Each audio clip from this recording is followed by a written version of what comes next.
Now, I think there's another question about the differences play between program managers and product managers in quarterly planning. Do you want Yes, to take? that's a great question. Ideally, and I wouldn't say never, I have had the benefit of program managers in the company, but only when the company got really large. Mostly I'm the product person and I have to handle whatever is in the gaps, right? And so if nobody's managing project, I have to do it. If nobody's managing the program, I have to do it. Um, so I would say if the company has both, product would focus on customer interaction and getting input from customer, and program can focus on lining up all the stakeholders and hosting that meeting like I mentioned earlier, right, where you have a arm wrestling with C on an issue, you get them in a room and you help move that ball forward, right?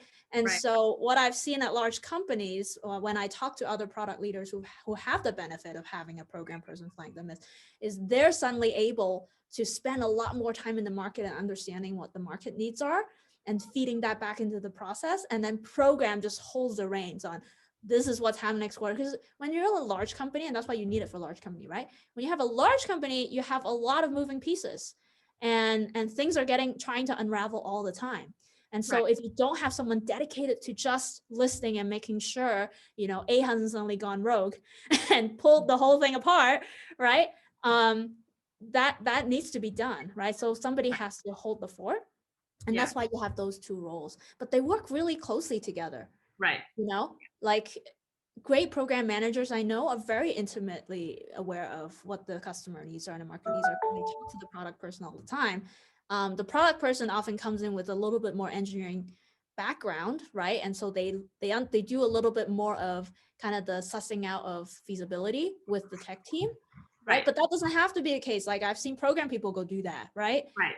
Because this is a feature you kind of more or less have it specced out, go figure out feasibility and send it over to program and let them do it. So they're like partners, and I think Right. it depends on the individuals, depends on what their backgrounds are, depends on how they mesh. Like I wouldn't strictly say, oh, program's always going to do this, product's going to do this.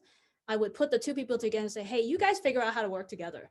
Right. Here are the list of items you need to handle between you. You figure out Right. who's going to own what and Yeah. then go, right? Yeah. Yeah, totally. I agree with you as well. Larger companies tend to have program management. Smaller companies, a lot of time, product manager play both roles, Yeah. and then the product elements of the role is really focused on the product itself, the customers, how the product look and feel, how it may be done. And program is more internal facing on the how work with the teams and across multiple teams and so forth. But they are very closely connected, and I makes a lot of sense.